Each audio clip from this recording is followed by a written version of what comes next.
Hello, and I am Faith Rogers, host of today's program, Monkeypox, Keeping Up with a Moving Target. Thank you so much for joining us today. This activity is jointly provided by the Partners for Advancing Clinical Education, DKB Med, and the Institute for Johns Hopkins Nursing. This activity is accredited for ANCC and AMA-PRA Category 1 credits. Please visit our website for complete CE information. If you're tuning into our webcast, you can click that Claim Credit button on the webinar console. Otherwise, go to movingtarget.dkbmed.com, navigate to today's episode, and click the Claim Credit link. This activity is made possible today by in-kind support from DKB Med. All activity content and materials have been developed solely by the planning committee members as well as the faculty presenters. Today's learning objective is to describe the transmission of monkeypox in this current outbreak. Joining us today to discuss this outbreak, we have Dr. Paul Auwaerter, Clinical Director of the Division of Infectious Diseases at Johns Hopkins University School of Medicine. He will be joined by Dr. Amesh Adalja. He is a senior scholar at Johns Hopkins Center for Health Security. So, Dr. Adalja and Dr. Auwaerter, thank you so much for your time today. Yeah, thank you, Faith, and delighted that Amesh Adalja is joining us, has extensive experience with infectious diseases, but also has a perspective that may be a little different than most in terms of thinking a lot about bioterrorism, pandemic responses. So, Amesh, thanks so much for joining today. Sure, thanks for having me. Yeah, so monkeypox, I think, is relatively new for most of us. We're probably seeing vaccinia or orthopox infections for some of the first time compared to, maybe what our older colleagues have seen years ago. And at least orthopox viruses have a long history of being potentially long-lived. They've been, potentially used nearby you in Western Pennsylvania in the 18th century with infected blankets of smallpox and given to Native Americans at that time who were engaging in peace talks. So how, one of the frequent questions my patients have asked is how worried should they be about transmission other than the kind of intimate contact, which we'll get into in a little bit? I would say that this outbreak has very unique characteristics. And you couple that with the fact that monkeypox, even though smallpox was a very dangerous contagious disease, is just not as contagious as smallpox. That I don't think that this is something that every person has to worry about because it's not something that every person is going to get. A lot of people have this idea that everything post-COVID has to be looked at through the lens of COVID, and that's wrong because there are different pathogens that have different transmission characteristics, different contagiousness levels. So I don't think that this is the same disruptive, deadly threat that COVID-19 was or what smallpox was historically. But that doesn't mean that we don't have to take care of it. That doesn't mean that we can ignore it. We still have to actually act decisively to end this outbreak. But it's not something that I think merits worry throughout the entire population. Yeah, and I think you make some excellent points. This particular glade of monkeypox called 2B seems a little different than what has been historically seen even more recently in the Democratic Republic of Congo and so on. So it seems to be maybe having different characteristics that might be less virulent, perhaps less transmissible. I mean, I've been scanning news reports and so on. I haven't, there have been household contact cases, but it doesn't seem like there have been cases where there's no clear-cut acquisition, for example, from, built surfaces, for example, blankets, bedding, and so on. Exactly. We've not seen sustained spread outside of the at-risk population of men who have sex with men. There have been a few household contacts, but not very many have gotten infected. And I think this goes back to when you're looking at a textbook and you look at all the ways that a pathogen can spread, that doesn't mean that it's going to do all of those with equal likelihood. You have to look at an outbreak and see what's driving that outbreak. Even if there's a theoretical risk, you can get this virus from a doorknob. That doesn't mean that it's actually using doorknobs in this outbreak. it's really important, I think, to make that distinction, because I do a lot of press, and you get these press interviews about, could it go airborne? Could it do this? What about hotels? What about thrift stores? Actually, somebody asked me if people should close thrift stores because of monkeypox. That's, I think, a misunderstanding of the fact that there are many ways pathogens transmit, but not all of them are going to be as important. We saw that with COVID-19, with people washing their mail, for example. That was never a major risk for transmission. And I think that's something we have to really reinforce with people, is that when you look at this monkeypox outbreak and you look at the cases and the case studies, they are all almost invariably close contact with another individual, not some inanimate object. Even though that maybe is one biological route that could be used, it's not what's driving these cases.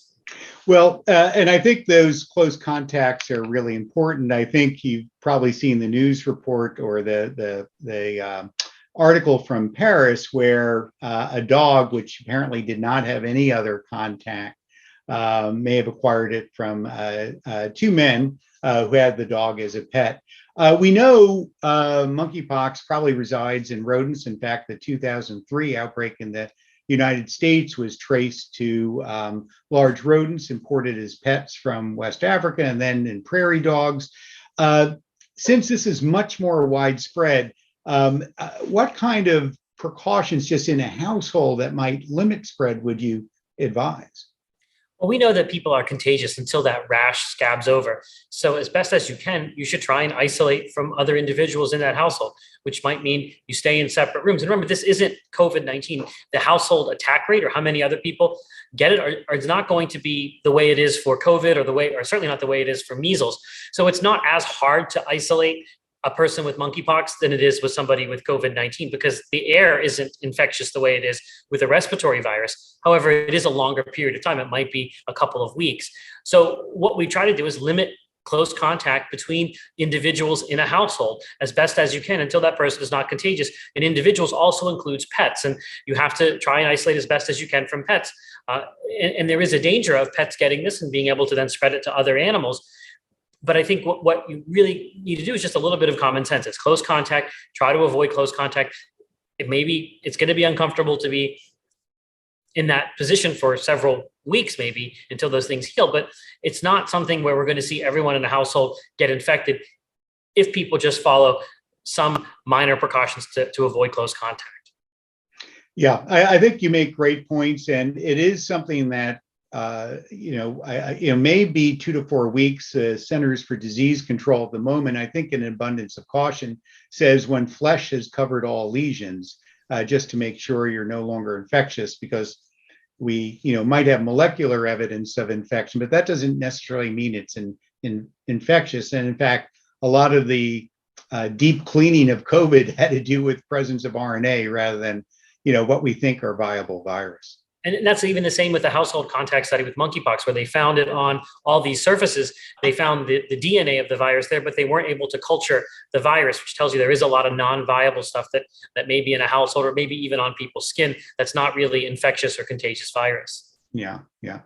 Well, the public health response we'll get into a little bit, but I think one of the, I'll call it a hang up early on, was whether we should call this a sexually transmitted disease, or is this a sexually associated infection predominantly, given the group of the most affected handily, and that's men who have sex with men.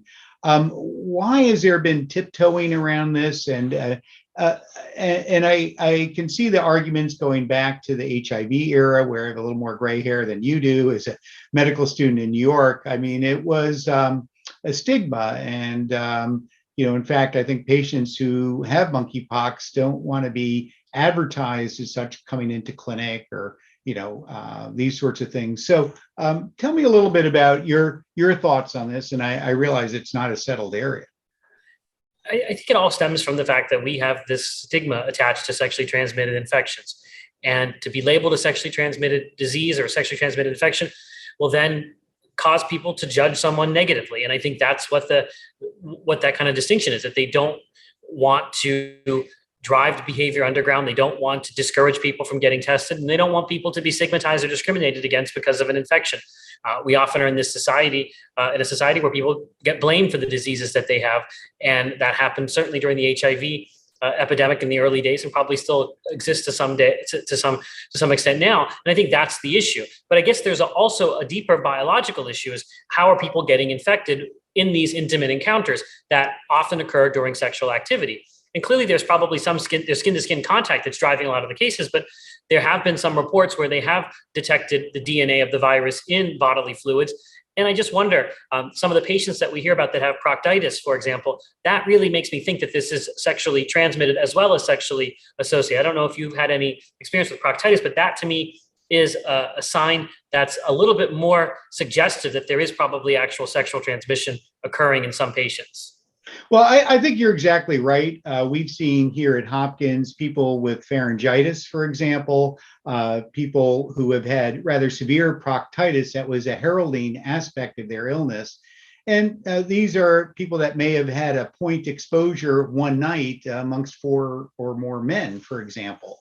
So there could be certainly a higher inoculum that you might expect than normal skin-to-skin contact to develop there, because I think that's not something that's seen in the monkeypox that's been described in children, for example, in other areas. So I think you're right, and the proctitis itself has been one of the main reasons that I know from colleagues in London. Also, our experience at Johns Hopkins is primarily why people are being admitted is for pain control due to the severity of the proctitis, not because people are immunosuppressed or have advanced HIV and so on that seem to be stable. It's really a pain syndrome that likely has to do with the burden of infection in the inoculum, I think.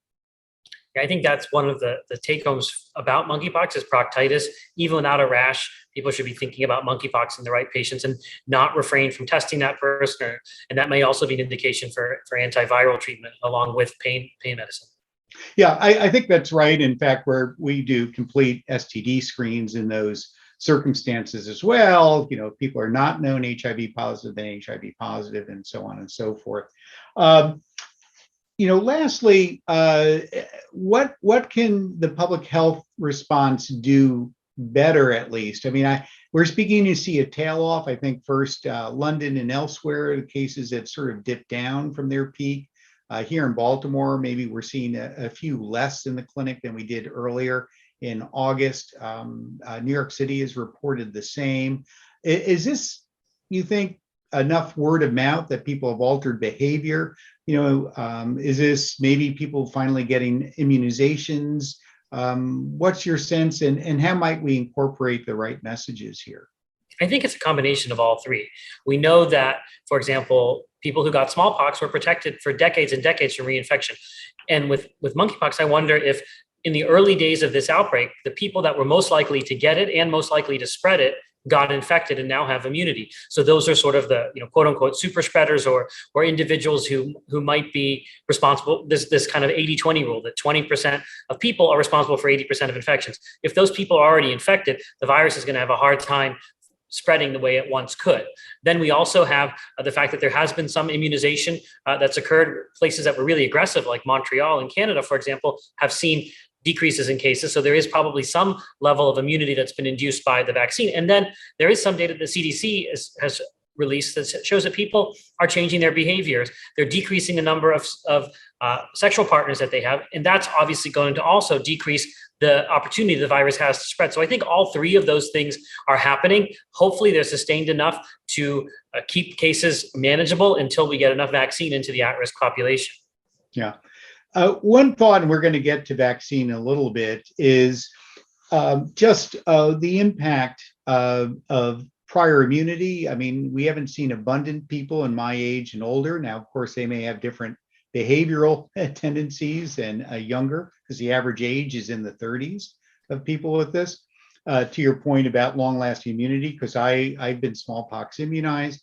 But as we look at this, a lot of people who are experiencing monkeypox are people that may be on PrEP, for example, or are not interested in PrEP. And have a history of multiple sexually transmitted infections and so on. Is word of mouth going to be enough to alert people or change practices? I mean, a lot of people don't want to take PrEP because it's a pill every day, or you have to sort of time it properly and so on. Do you think this will be a little different because monkeypox is visible? It's two shots and you're immune. Do you think there'll be a higher uptake than we're seeing in terms of HIV prevention? I do think so. And I think that skin diseases that people can see that are visible, that are painful, they're hearing stories, that's really compelling to people. They probably may know someone. And I think the fact that it's just 2 doses of a vaccine and you're done rather than a daily medication or an injectable for PrEP, hopefully we'll get more people to want to be vaccinated. What we know is that when vaccine was in short supply, they were often stocking out. There were people in lines, people crossing state lines in order to get vaccinated. So hopefully that enthusiasm continues and we do get universal uptake in the at-risk group and do better than we do with PrEP. And maybe that's an opportunity to get to learn from this experience to help hone our messages about PrEP. Yeah, 2 quick questions. I know, Amesh, we're still learning a lot about monkeypox, but just going to the whole should you get immunized or not question. There was a report, I believe, out of a Paris sexual health clinic that about 6% or so of men were asymptomatic but had positive swabs for monkeypox. Do we know, can people carry this and not develop the disease? And is that something that may be an important point to raise for people that might be at risk to still pursue immunization? I think it's an open question. There have been those reports from Paris where people had the DNA in their samples, but weren't having any symptoms at all. I don't know how infectious that is. That hasn't been answered yet. We certainly have seen monkeypox outbreaks be controlled as if their people are not contagious when they're asymptomatic. Because when you look at control of an epidemic or a pandemic or any kind of pathogen, if somebody is infectious when they don't have symptoms, that is really advantageous for the virus or the pathogen and really disadvantageous for people trying to control it. And we've not seen that happen. So I don't know how common that is and how contagious those individuals may or may not be. But I do think that it's an important thing to think about, that you can't just look at someone and not know that they have monkeypox if there are individuals who are carrying it asymptomatically. But I think we don't have enough information to know for sure about mild or asymptomatic infections or ones that are clinically inapparent. But I think that's an important research question that needs to be answered. Yeah, I think we'll certainly learn much more. And, I invite anyone listening now to join us in our second podcast, where we'll focus a bit more on antiviral treatment of this orthopox infection and immunization practices. So, Amesh, I want to thank you for your valuable insights, and so glad you could explain further about this new disease here in the world, really, as well as North America. Thanks for having me. Okay, and thank you so much again for those updates. For our learners, if you're tuning into our webcast, please click the Claim Credit button in the webinar console to attest for credit. Otherwise, visit us at movingtarget.dkbmed.com. If you have any questions for our faculty, feel free to send those to qa@dkbmed.com. That's Q as in question, A as in answer, at dkbmed.com. Thank you for joining us, and we will see you for our next episode that will be launching in September. Take care.